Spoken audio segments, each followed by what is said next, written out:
This is very significant for our democracy because it seeks towards strengthening and improving the lives of our people, protecting the lives of our people. Today we can recall in Liberia so far that the solidarity and trust for a new day is the only reliable, resilient, and motivating institutional civil society group in Liberia. We regard stand as the people's hope when it comes to the civil society area. So we don't have time. We already have the chairman, the national chairman for the Solidarity and Trust for a New Day. We are aware that in its time on July 17, our interest, the people's interest, the demand of the people were ignored. And that is why we are here again to speak to our people through this medium. And so we want to usher in the national chairman for the Solidarity and Trust for a New Day. We want you to be very attentive as we go forward. Thank you so much. Thank you. Chairman Morlu. Yo, Chairman Morlu. Chairman Morlu. Yo, Chairman Morlu. Oh, he's a leader. A leader, advocate, party. Long live Chairman Morlu. Mana.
Alright, so I would like to express gratitude to our friends, members of the press, for turning out on a very short notice to cover this very important inaugural press conference that is intended or designed to speak to the procedural process of the planned December 17 sustainable mass-based, irreversible, not violent resistance effort. As you are very much aware, we have announced on July 17 when thousands of Liberians converged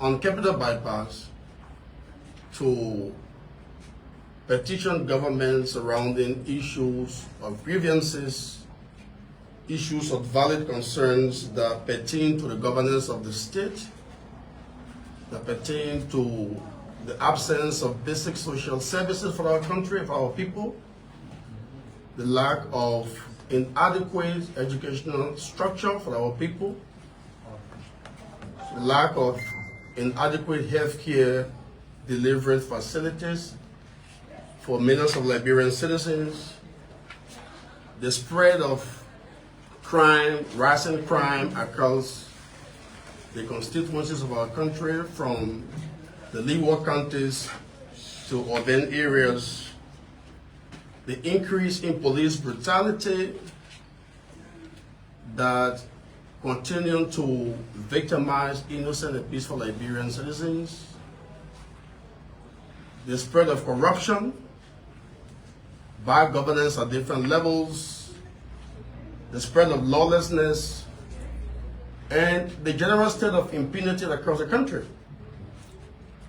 And we had expected that the Buakale government would have demonstrated responsibility to have the president come to receive a delivery of valid concerns of the citizens about the governance of the state. That peaceful exercise was met with ridicule, mockery from senior state actors, including Joseph Boakai, who himself mocked the process and did not give any serious listening ear, or did not consider seriously the concerns that were being raised by the thousands of Liberian citizens that came out under a heavy rainfall for the peace and the security of the state. And we are glad that true to our word, it was a very peaceful exercise, so peaceful and so orderly that the Ministry of Justice wrote us, invited us to a conference, and I praised the protest as being very peaceful. Even commended organizers and said, we want to thank you for the peaceful conduct of the protest and its orderliness. So that speaks to the patriotic and law-abiding stance of our movement, which is a combination of Liberian citizens from across the country in their tens of thousands that are determined to hold government accountable for abuse of incumbency at different levels. President Boakai did not only fail to show up, nor did he make the expected decision to send an emissary to receive the petition, but also disdain that forum, disdain that process to ridicule. And we have promised the Liberian people that we will be back. And we are coming back to the streets of Liberia on December 17th to initiate a sustainable, non-violent resistance effort that has been named and labeled the Lead or Leave Enough is Enough protest. We are coming outside on December 17th in most capitals of different countries, especially in Monserrado, where thousands of Liberians will turn out from 6 a.m. on the 17th of December at the premises of the Executive Mansion. At the premises of the Executive Mansion to peacefully make demands that are consistent with the Constitution of the Republic, that gives citizens the right, the constitutional obligation to require of their governors or their state actors the need to take proactive democratic actions of reform when their safety or their security so requires. The safety and security of Liberians at this time requires the need for a peaceful and not violent democratic revolution in Liberia. That revolution begins on December 17th, and it is irreversible. And once it is initiated, it will not be cut off until Joseph Boakai will make the wise decision to listen to the demands of the people and commence a scrupulous process to implement all the demands that will be contained in our assembly on that day. We will be very peaceful. We will be law-abiding, but we will be fearless. And we will converge at the executive mansion. And the decision of the people to converge at a property that is a custody of the citizens will not be negotiated. It will not be negotiated and will not be deterred. Not by tear gas canisters, nor by hot water trucks, or by police bullets. That assembly is precedented. For those who may not know, July 17, we consented to be detoured to have our convergence or assembly between the Capitol building and the UL campus. On December 17, we will not be detoured. We will not be turned around. We will not take no for an answer. The Liberian people in their thousands, possibly in their tens of thousands, will converge right before the front yard, the front pavement of the executive mansion. Because that place is a property of the people. And the people will not be denied their right to converge on their property. I remember a while ago, there was an anti-drugs or say no to drugs protest that we supported, that we believe was in the right direction, that was allowed to be held at that same premises. So any justification to the contrary that will seek to deny the people their right to converge at that very spot will not only be contested, but will be resisted. Will be fought with every ounce of our blood, ideologically, of course peacefully, because it is by precedence that citizens can be allowed to assemble at that very spot. And we will not be denied our rights because we are Liberian citizens. It is also constitutional.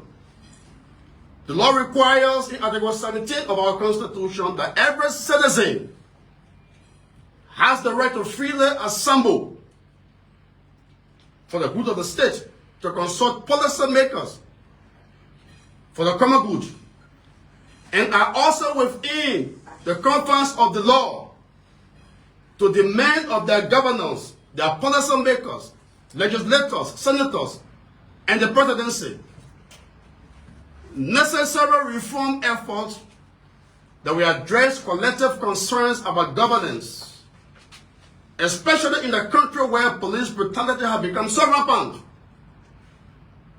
We have a police director whose arms have become heavy with muscles, victimizing innocent citizens, giving instructions, giving mandates that have led to a bloodbath against innocent Liberian citizens with impunity. Whether it was Mulbah, who was mentally challenged, who was killed at point-blank range, while the police director went on and made that podcast to defend the brutality against the peaceful Liberian citizen that was mentally challenged, or citizens of King George that were protesting bad labor practices by being mountain, a foreign concession that is exploiting Liberian diamond, Liberian gold, and hauling it out of the country, making hundreds of millions per annum, while the living standard of the people of King George remains at the mercy of the concessionaire, and the state of affairs of that place, of that country, remains deplorable. Or marketeers who are daily brutalized, harassed, intimidated, driven from the street by the police in consortium with the Monrovia State Police. Their goods are being seized daily with impunity and cannot be accounted for. This police force that have become repressive, that have become brutal against its own citizens, has just been rewarded with a $36 million budget line or more in our current budget, which goes to say that Joseph Boakai is aiding and abetting police brutality against peaceful Liberian citizens, for which he, like Mr. Cuomo, must be held accountable on December 17, 2025 at the Executive Mansion. Wow. What is hunger? Citizens are dying of hunger today. The economy is bad and deplorable. Yet the police cannot allow the free expression of ideas or dissent that are intended to speak the grievances and expose egregious economic crimes against our people. You do not expect that no one should stand up to challenge your authority that have become autocratic when citizens are going to bed hungry every night, dying from hunger in the state of joblessness. And I'm glad that his own vice president conceded of recent times when he said they've woefully failed to create jobs. This country is backpedaling to the days of old. Joseph Boakai is leading Liberia backwards in the abyss of destruction. Rule of law is absent, where the president himself had become the chief architect of lawlessness, interfering in the affairs of the first branch of government. He decimated the Supreme Court ruling that had called for a return to status quo ante, only because he, Boakai, was determined to elect a speaker that will become the gatekeeper of the building of a war chest, economic war chest, allegedly to prepare themselves or their party for re-election for a fraudulent democratic exercise in 2029, which will be in need of monies that will be channeled through the legislature. Which is why Mr. Boakai sent a Kante-kun, a notorious, allegedly a notoriously known criminal of the highest degree, who lacks the competence, who lacks the ability to even be a party district coordinator, has been imposed on the legislature through bribery and influence peddling to become speaker, only because he's an accountant who understands how to steal money. A UP must prepare themselves by building a war chest for 2029 elections that they may rig. How do I know that? Because Boakai does not respect laws. He has broken every law in the Republic, whether it's standing laws, whether it's municipal laws, laws about good governance, have been decimated and made waste by Joseph Boakai's recklessness and decision to be an autocrat and a tyrant. We will rise on December 17 to say enough is enough, lead or leave. Yo, December 17, leave or leave. Yo, yo, yo, yo. Executive Mansion, no excuse. Yo, yo, yo. See the healthcare. The healthcare delivery sector. I think around $100 million was infused in the national budget for the healthcare sector. Of that amount, I'm learning that not less than $60 million has been committed to the Ministry of Health alone. What's up, JFK? Where patients do not have bed on which they may be treated. Where pregnant women are being turned around because there are no beds upon which they may be treated. A hospital that's supposed to be a referral hospital that cannot provide Medicare for suffering citizens. Pregnant women go to deliver at a JFK Medical Center. Upon delivery of their babies, there's not proper nutritional food for them. Food is in scarcity. I've learned that nurses and doctors sometimes have to raise money to buy food for young mothers and their babies who must breastfeed. This is an abuse of incumbency. This is wickedness. This is wrong. It's time to stand and demand accountability and demand reform. If no one will stand, we will stand on December 17th to say enough is enough, lead or leave. If things are bad at the JFK Medical Center, how much more in River G? How much more clinics in Maryland, in Plebo, in Harper, Riverside, Buchanan, Buffalo, Rapper Sports, even Vajama or Foya, where Boga comes from, where there is scarcity of the availability of healthcare, or medical drugs, or prescription drugs. Even so, Joseph Boga is wicked enough to construct a $10 million private home for the comfort of his family, while he's destroying the properties of poor people under the guise of a first demolition exercise around Monrovia. People are being driven from their land to make room for supporters of the presidency who are exploiting a court system to make poor people homeless. Whether it's in Brockville, or Hotel Africa, or Newport Street, or Stockton Creek, or District 10, Oro. In fact, go next door. You are close to this, to where they are building the overhead bridge. We support development.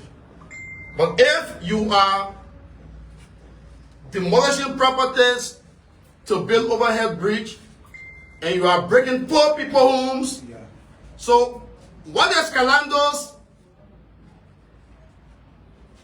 house doing in the same vicinity labeled as alleyway for the construction of a bridge? You break everyone's house in the perimeter, in the vicinity, but you leave George Calando's home standing there. If that is not injustice, what is that? Is it because Calando is a member of the United Party or a friend of Joseph Boakai? I wasn't surprised when two top government officials revealed that the fight against drugs or to end drug abuse is being complicated by the drug trade of senior government officials. Few weeks after that pronouncement or that revelation, the media reported here in Monrovia that a tanker belonging to George Calando's businesses was caught taking drugs from Grand Cape County to Monrovia. But today, George Calando has not even been invited for the investigation. In the same way, Brian Miguel, who is allegedly a rapist, has not been invited to be investigated for the commission of rape and sexual harassment, same crimes committed by poor people allegedly, who are arrested instantly as soon as the news hit police desk. So why is Brian Miguel not yet invited or placed behind bars? Is it because he is a senior government official that has pledged allegiance to the United Party, food for thought. He should be beyond bars. All of you saw my daughter of recent, part of a protest at the UN headquarters, presenting a statement to the UN resident coordinator here, speaking against the rights of sexual harassment against young children, young women, young girls. It tells you that our entirety, our families are involved in these exercises. I will never tell anyone's child to go on the street if I am not willing to be on the street myself. I will not keep my children in secure perimeters and put other people's children in harm's way.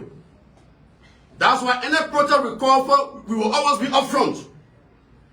On December 17th, I will be the first man outside to say, Joseph Boakai, enough is enough. You must lead or you will leave. Yo, viva, viva, viva, viva, viva, viva, viva, viva. Se puede, December 17, se puede, Sayo. Les people will be us, Sayo. That brings me to what is, the travesty of the United Party's planned December 6th program. We have advised them.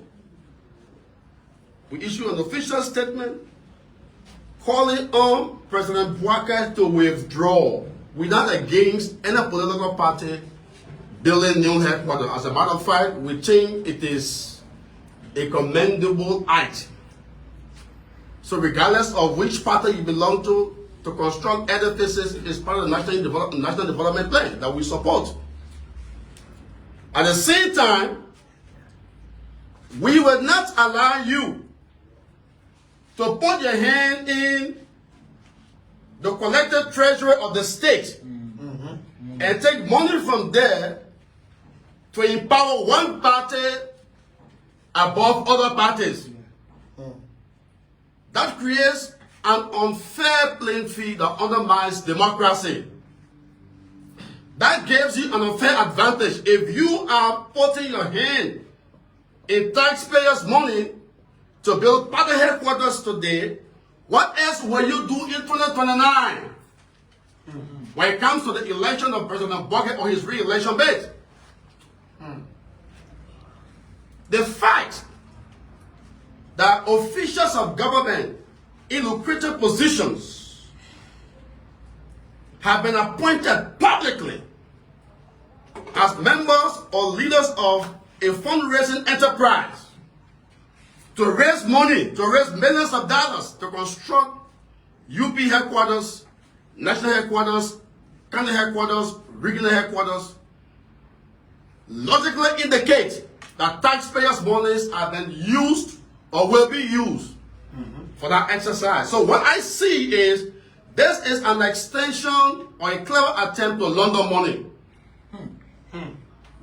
Because you are stealing taxpayers' money and you go into a fundraising event to create the impression that you are raising the money from there, thereby cleaning that money. That's what drug dealers do.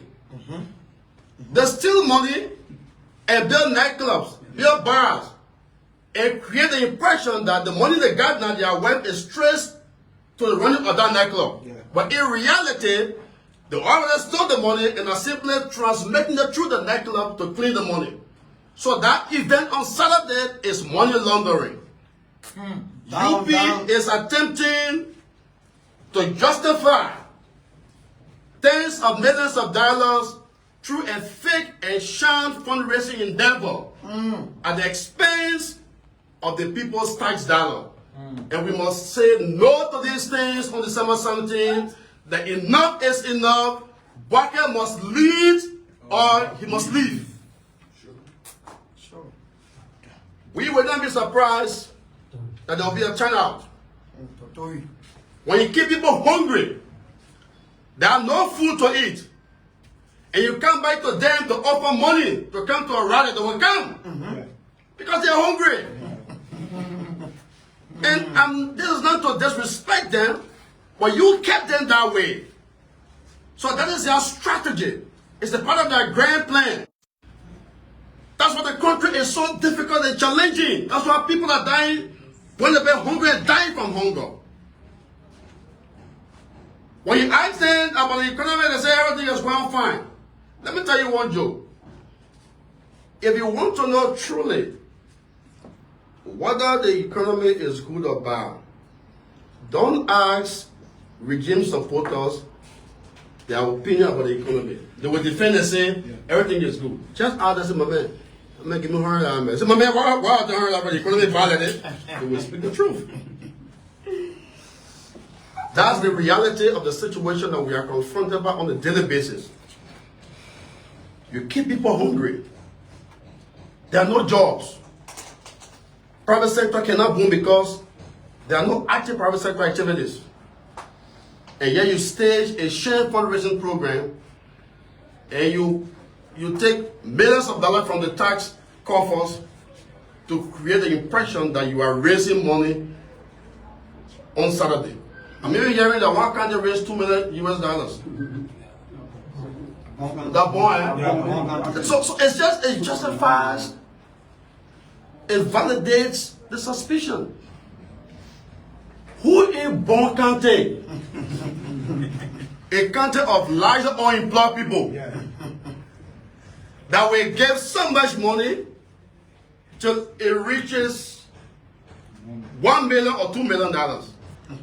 Except if it is the same UP officials taking the money from Monrovia or from their taxes there or from the coffers and giving it to them to come and give it. There's no way that's possible. So except now there are corrupt officials took the money and took it to Bon County and distributed it amongst them to come and put it in the basket. As they will do on Saturday. Why? You will see one man coming on Saturday to give 100,000, to give 10,000, to give 20,000, to give 50,000. They ain't giving nothing. What they are giving is just a percentage of what they stole from the tax coffers to commit to that project. And it's still the people's money. And we must insist, we must stand up and say no to that. Because that gives them unfair advantages that undermines the democratic football field. You play football, the football field laying like day. How do you score on your opponent? They up you down. Will you ever score on them? It's not possible. So to conclude, before we take questions from members of the press, we are worried about the unraveling state of affairs in the country. Joseph Boakai has broken every law.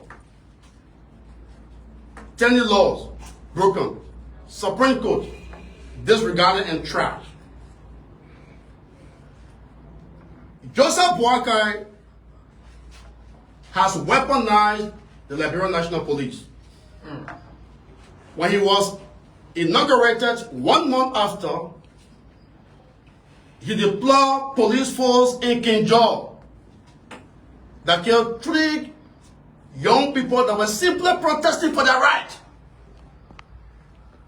to protect. He killed the 3 youngsters to protect B. Martin's interest, a constitutional interest. If Joe Boakai's police is killing people 1 month after his inauguration to protect to protect B. Martin's interest, what will the police do in 2029 when they are ready election and people decide to stand up? They will kill thousands of people if need be, as it was in Tanzania, where one president said they won election by 98% of the vote. As it is, or it was in Cote d'Ivoire, where the president there said he won by 93% of the vote. As it was in Cameroon, where a man that has been in power 40 years, who could even want to go campaign, they have to take a statue to places, and he started stand, and people look at the statue and say that he's standing there. He said he won election by 53%. It becomes a new normal. But there are consequences that we fear. Because the trend of events suggests to me that if we don't stand to hold Boakai accountable and to stop him, what is happening or what happened in Tanzania or Cote d'Ivoire or Cameroon can happen here. And when that happens, the opposition may not be able to rise in opposition because the police has been weaponized. And because of that, we fear the rise of extremism. We fear the rise of extremism. Guinea-Bissau, elections were held, possibly rigged. The army came from nowhere to seize power while ballots were still being counted. If it can happen in Guinea-Bissau, in Mali, in Burkina Faso, in Niger, in Guinea, Liberia is not in heaven, it's on earth, it's in the region. We don't want that. We fear that. And because we fear what could happen, we will not sit down to allow it to happen first. We will stand to confront. The time to engage has passed. The time to confront has come. But to confront means to go against Boakai's dictatorship and tyranny. We will stand to say, Mr. Boakai, no. We will not allow you to drag this country down in the grave with you. Enough is enough. Lead or leave. Leave. It's time for all Liberians to stand. Those that are victimized by police brutality. December 17th is a moment. That Shushan boy or street vendor whose goods were confiscated without a cause and beaten and thrown out. December 17th is a moment. Relatives of police brutality, relatives of victims of police brutality, whose sons and daughters were beaten and victimized by police. December 17th is a moment. Those are victims of the acts of corruption. December 17th is a moment. You went to JFK, you were thrown out. Your children, your son, your daughter, your father, your mother died because of the lack of health care at these medical centers, at these hospitals. When they get sick, they go to India, they go to Ghana, they go to USA, they get treated in Europe. When you are sick, you go to JFK, where they don't put medicine, they don't have doctors that are paid. You wouldn't go there to die. December 17th is your moment to stand up and say enough is enough. Victims of lawlessness, those that want free and fair elections. December 17th is your moment. I will say that before I close. If you think playing nice to Boakai will give you power, you are joking. Joseph Boakai is not a Democrat. He is an autocrat. He's a tyrant. The language he understands is the language of peaceful resistance. Sure. Nothing less. Boakai will rig election 2029 if he's not confronted today. Sure. How do I know? Because I see him breaking every law to consolidate power. I see him giving Gregory Coleman unlimited police power. He was just in Sierra Leone, lobbying for more tear gas canisters, for more bullets. He got men trained in Kigali, Rwanda, in the acts of brutalizing peaceful citizens, because Rwanda is known for brutalizing protesters. So Boakai is weaponizing the police move for an ultimate end game. That end game is 2029.